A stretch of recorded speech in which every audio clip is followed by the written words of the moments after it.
I had never been in one of these so-called mega-tall skyscrapers. Not so high up, anyway. These buildings had been the provenance of the Middle East and Asia for so long. There are still very few of them in Manhattan, as you know. But I was summoned to one of them. 1 kilometer up, 180 floors into the neo-futurist building. So high that I could actually see the Atlantic Ocean when looking across the landscape.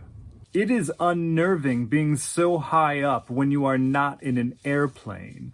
An airplane has mechanisms to land. If there is too much turbulence in a building, nothing can help it land. There is only falling, no landing. No, I'm not usually afraid of heights, but I did want to finish authenticating this vessel as quickly as possible. Walking into this home, I was caught off guard by how the paintings and photographs on the walls changed as I entered the foyer. And I was even more surprised to see what they changed to. Works by Anna Mendieta, Cindy Sherman, and of course, Celia. I looked closer, though, and realized that they were not photographs.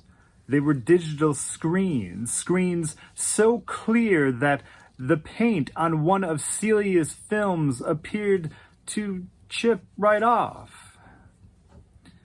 I turned to my escort, the young woman who must have worked for whoever this man was who owned this home. And I said, this gentleman must be very interested in the Foundation's work. And her smile, it grew into this void of teeth and tongue, her eyes alighting on me. She said, "Isn't this wonderful?" And she pointed to all the screens. And she said, "On the elevator rides up, a scanner photographed you and figured out who you are, who your associates are, what your public interests are. The computer uses all of this information to create a decor that you will find aesthetically pleasing.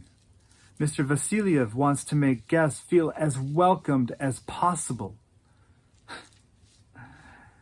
And then she told me that it must be a little glitchy today, because the decor is usually set before we'd even step off of the last elevator.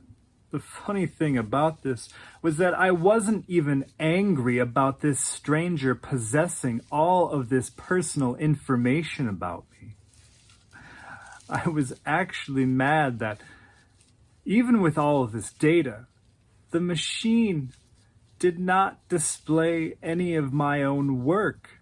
I considered for a moment that perhaps the computer believed me to be a modest man, and I would not want to see my own work displayed as I entered the home. I might be somewhat modest, but I still enjoy flattery.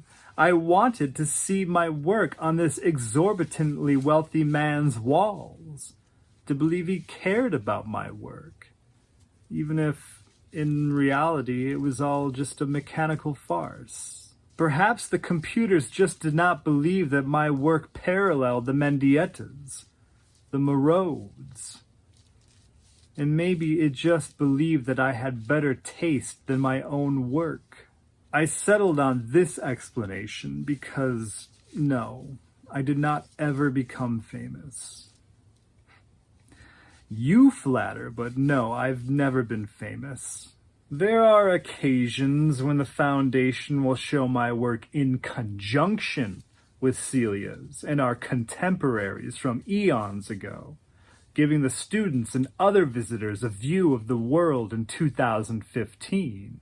That was the recent anniversary show, 30 years since the first Leftover Fun. The film, the original jar, the jar that still sits prominently displayed in the galleries of the Foundation. But At 83, these are essentially the only times that my work is trotted out anymore. To give context to Celia's life, when we continued into the home, some of the works of art changed, while others remained as they were. I assume the latter were authentic originals, though I could not bother to often glance at the walls of this home because on the other side of these monumental rooms were the windows overlooking New York Harbor, and then farther past that, Coney Island, the ocean. I was in such awe of the landscape that I did not realize that we then stood in front of the suspect leftover fund. The woman told me that this was it.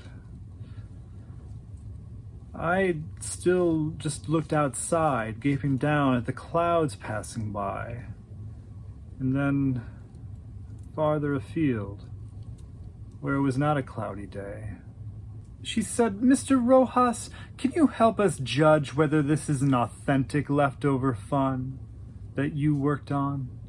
I turned to the massive clay jar, taller than me, and I realized very quickly that I had no idea. Questions of authenticity regularly arise. How do you tell if an artwork is authentic when it was sculpted by an enormous robotic spider? They are the same issues that other artists faced after they allowed their sculptures to be cast again and again posthumously.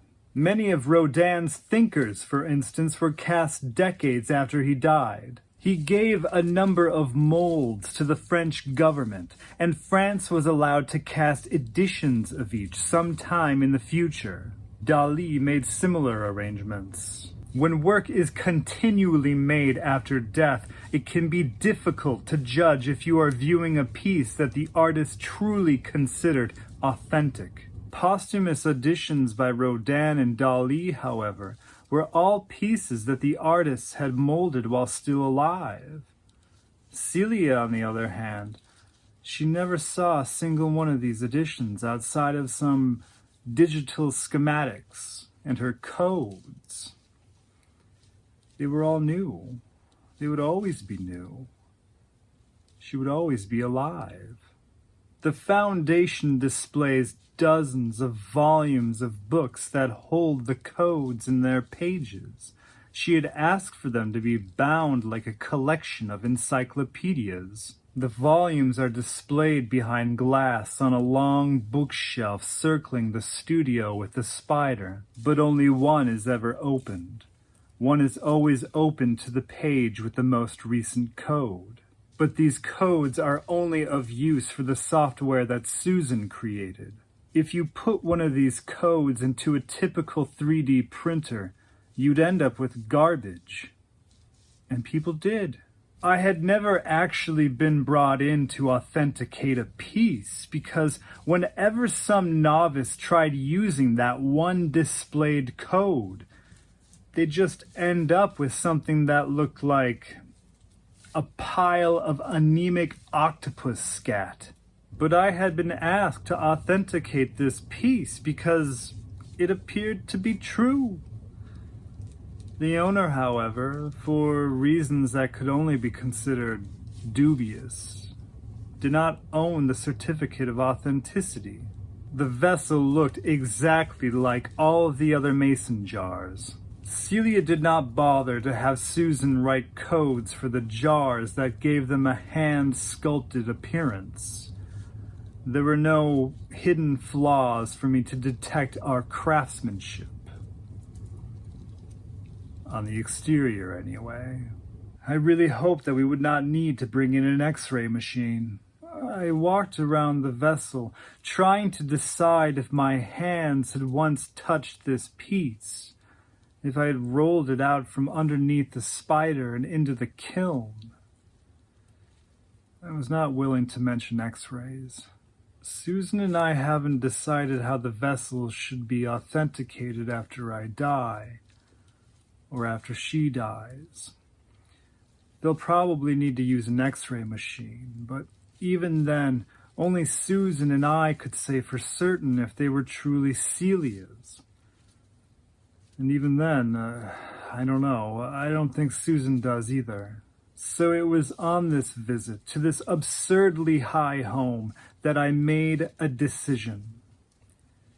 After I stopped bothering to look at this vessel any longer, I said, "I am sorry, miss, but without a proper paper trail of the piece's provenance, we cannot prove its authenticity." The woman appeared disappointed, but it obviously wasn't the worst news she had ever received. Her boss had probably only paid $70 million for the piece on the black market. As she walked me to the door, past the images I was very familiar with, she said, "Mr. Rojas, I should say that Mr. Vasiliev only displays images of works that he owns. None of the pieces morphed into your own work because Mr. Vasiliev does not have any in his collection. He was not familiar with you until we looked into authenticating the vessel. So he has asked me to buy some of your works. He does not think his Merode collection can be complete without them." While we rocketed back down to earth in the elevator, I said, "I'll see if I can dig something up."